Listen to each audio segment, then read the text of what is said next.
Another episode. We're covering Gotland Sheep today, and so I'm up in Landrum, South Carolina, and these here are high percentage Gotland Sheep. Uh, Part of an upbreeding program. yes, Because so they don't exist here in the United States. and we can't import Gotland Sheep currently. So what we're having to do is import semen and AI and slowly graduate the sheep to 100% status. So what percentage are these sheep here? 3 of them are 75%, and then their daughters here, yearling ewes, are 87.5%. I think the highest in the country right now is 90, pretty close to 95% out on the west coast. Okay. And so how old are these girls? They range from the moms, the 75%ers are 3 to 5 years old, and then the two, I have two yearling yearling ewes. Okay. And those two are the ones in the back? The one with the white splash on the head is one, and this one here in front who has no ear tag, because she was never going to leave the farm. Didn't tag her. Okay. And so tell me if you can tell us a little bit about the breed. It's an ancient breed from Sweden, the island of Gotland in Sweden, and they are known mostly for several things. They're a pelt breed, known for their wool, but the main prize for their pelts. They have long, spiraling, open curls. They're considered a long wool, but they don't get as long as, some of the Teeswaters and those kinds. They have a very unique color and a very unique high metallic luster, which is what gives their fleece so much value. They are a medium-sized breed. They're naturally polled, which means they don't have horns. You don't have to dock their tails, and they're a bold, friendly, hardy breed. Very milky. Okay. And so as far in your opinion, how are they for parasites? They've been very hardy. Now, we're the first in the South that I know of to have the Gotland sheep. Most of them are in the Northeast, that are even in this country, or out on the West Coast, up in Seattle and Northern California. So I've been wondering how they're going to do with our parasites here, and so far they've been very clean, very resistant. But so, for some reason, my farm is. My other sheep are very resistant too. We don't have the barber pole worm is the worst here in the South, and knock wood, we've not had issues. That's good. And have you had any problems with lambing? No. I'm a fairly new breeder, so I've only been through, this will only be my second season, but the 3 ewes that I have, none of them were their first time, and no problems at all. We had 2 sets of twins and a single, and all by laparoscopic artificial insemination.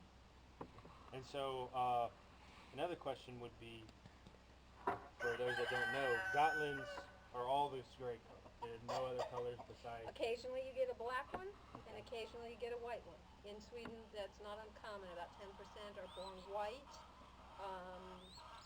Probably fewer than that are born black, but I'm not sure in Sweden. But yeah, they are known for their unique gray color. As a matter of fact, J.R.R. Tolkien, in his trilogy, when he was writing it, he stayed a lot in the remote areas of England where they have a lot of Gotland sheep. Northern England, he encountered the sheep, fell in love with them for their unique color, and he wrote about them in his trilogy that his eld's cloaks are made from Gotland fleece because, and I think the word he describes them as the color of twilight, as water under the stars. Yeah, so they're magical fleece, aren't you? Yes. I keep hoping that I can make a cloak out of their wool that will render me invisible, but so far it hasn't worked. So what I really like about this breed is it's geared more for wool production. So they're not for those that want to raise sheep for slaughter. This probably wouldn't be a good breed for them.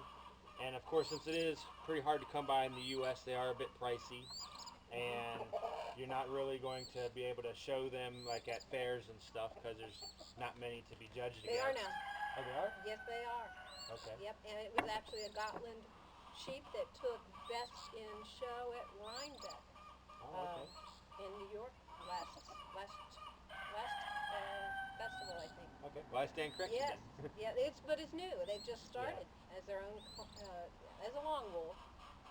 So it's a really cool feature about these sheep as well is they are a long wool, but they don't have the leg wool, which is really a And great clean thing. faces, And yeah. clean faces, which are both great qualities for shearing.